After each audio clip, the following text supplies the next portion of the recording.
Welcome to Kidz Harbor. Founded in 2003 by the late Reverend Jim H. Green, his mission was to help the abused and abandoned children of Texas. Kidz Harbor offers medical and dental, physical, educational, and psychological assistance to every child who enters its doors. Kidz Harbor also offers recreational activities, and since its inception, Kidz Harbor has achieved its original foundation goal by successfully servicing hundreds of kids who have experienced a life that most of us couldn't even fathom. Listen to some of these amazing supporters of Kidz Harbor as they share stories that have moved them to be a difference in these kids' lives. Hi, I'm Greg Bonin. And I'm Kim Bonin, and we're so excited to tell you about Kidz Harbor today. I have a vivid recollection of driving up and down Highway 35 and thinking many times that I really wanted to be engaged with that organization and see what could be done to help them.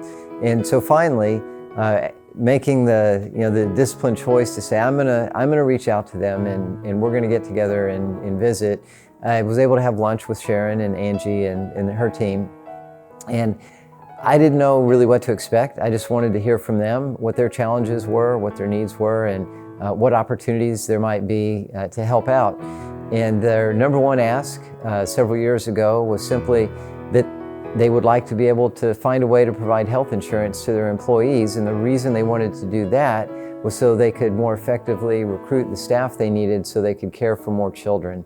And that really captured the whole essence of where this team comes from. These ladies just want to love and care for children. I was so amazed when I met them to see Sharon and Angie and the love that they had and the passion that they had for these kids. They take these kids that have been neglected and abused, and their parents have gotten into trouble, and so they're taken out of their homes. And Sharon and Angie give them a place to call home, and they treat them as if they're their own kids. And they really feel for them like that. They want to make sure that they succeed in all the ways that parents want to make sure that their kids succeed. They want them to be accepted at the schools, and they want to be able to help them to grow and to learn and to be able to identify feelings, and everything that we teach our kids, they want to teach these kids.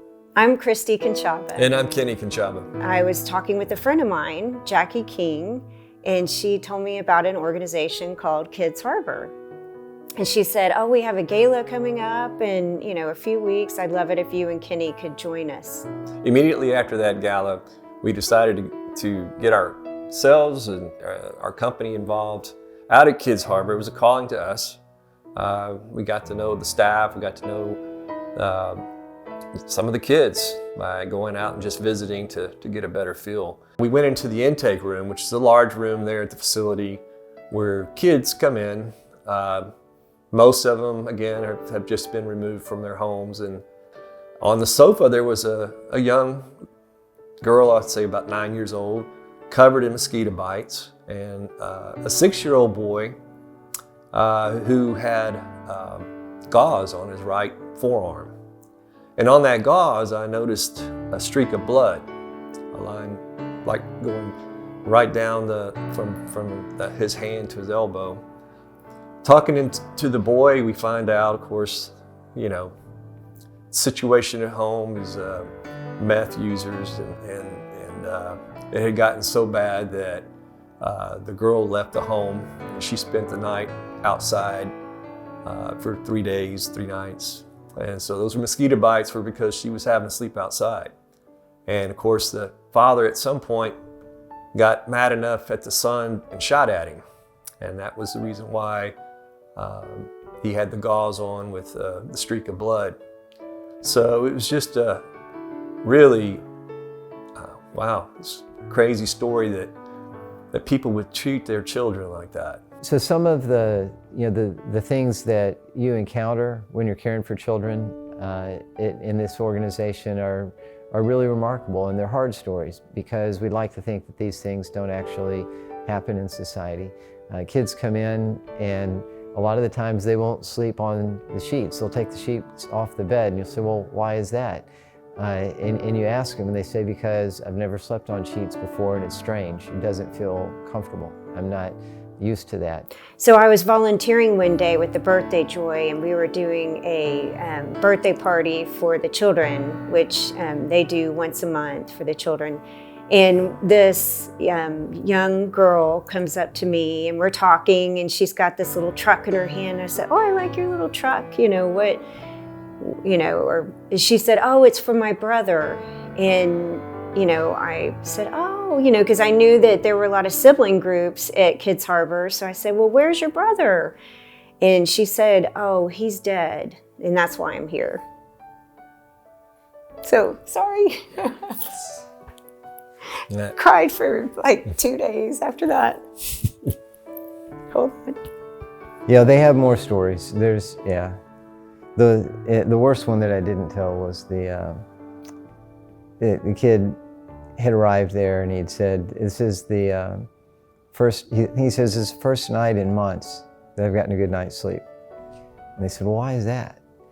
And he said, "Well, because every night, I'm lying on the floor," and he would lie on the floor and kind of cover his head and try to sleep.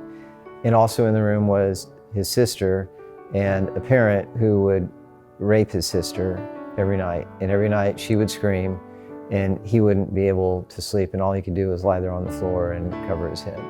And so finally when they got removed from that home and placed at Kidz Harbor, it was the first time that he could actually go to sleep in a bed and not hear his sister screaming because she was being raped that night. So just really heartbreaking, unthinkable, tragic stories. And so who takes care of these kids? These are the people who take care of these kids. And you have an opportunity to be a part of that when you support Kidz Harbor. Some of the things these children go through are reprehensible. But as hard as the enemy tries to steal, kill, and destroy these kids' lives, God's not done yet. Listen to how beautiful people just like you make the difference in turning these kids' lives around. My name is Liz Wintello with St. Helen Parish and Catholic Church in Pearland, volunteering with youth ministry for many years. Kidz Harbor we began helping with Kidz Harbor over 10 years ago. We wanted to bring our high school youth to share fellowship, work around the area, and just get to meet the children here at the home. One of the greatest experiences that I've had here is just hearing the laughter of the children. I know that the home here is special because we hear and see that the children are very well cared for. There's just something about the laughter of children that melts your heart, and definitely I can feel the love of God here at Kidz Harbor. I'm Christy. I'm Sterling. Our niece went to school with someone who lived at Kidz Harbor. And through our niece's friend, we were introduced to Kidz Harbor, and Sterling reached out to Sharon, and Sharon would send us a list at Christmas with their names, their ages, and their favorite color. And off we would go. It's just being able to make a kid smile. Our kids are spoiled rotten. We had the ability to help somebody else, and in doing so, teach our own kids how to give. So we would take them and they would shop with us, they would help us wrap, and then we would deliver everything to Sharon. And she started to insist that Sterling attend some of the Christmases, which it was fun to see the kids enjoying the items that they were being given and knowing that it was theirs. They were excited and it was exactly what they wanted. That was important. Miss Sharon insisted on us going out and giving and she did it to put me on the spot once she got to know me, because I don't like the attention or whatnot, but just seeing the kids, the look on their face when they got exactly what they wanted, and then they write us thank you notes, and that's awesome. Yeah. From the kids. Hopefully they got something that they never got. All these kids have a horrible home life before they go to Miss Sharon's and Angie's, and for some of them it could have been the first gift they ever got. And Sharon talks about too, watching these kids transform, because they come in and they're usually dirty and they don't have but like one set of clothes on them, which is dirty too. And they bring them in and they bathe them and they love them and they comb out their hair and they give them some sense of security, and they say, like in a week's time, these kids look like normal kids again. And they said that they just love being a part of that transformation that they get to see from these kids coming in where you hardly recognize them, to being, bouncing around and being excited because they have some sense of security with having regular meals and people who are there that are answering to their needs and are caring for them, and that it's just a beautiful transformation they get to see each and every day. Kidz Harbor does an amazing job of taking care of children who have experienced the worst of society. They have faced some of the most horrific abuses and evils that anybody can possibly imagine. So I think one of the biggest opportunities for people here is just a chance to know that they made a difference in the life of a child. We all worry about the money or the time that we commit to various charitable organizations. If it's utilized properly and for the right reason. In this case, the kids. The word kids is there. And there's a reason for that, because all the money, all the time, all the effort, all the prayers are really about the kids. And at the end of the day, I can guarantee you, there's no question in my mind that you will be happy with whatever type of investment, time, money, tutoring, of course, YMCA providing backpacks and swim lessons. And again, it'll make you feel well that you're making a difference in these kids' lives. And I guarantee you they'll remember it for the rest of their lives.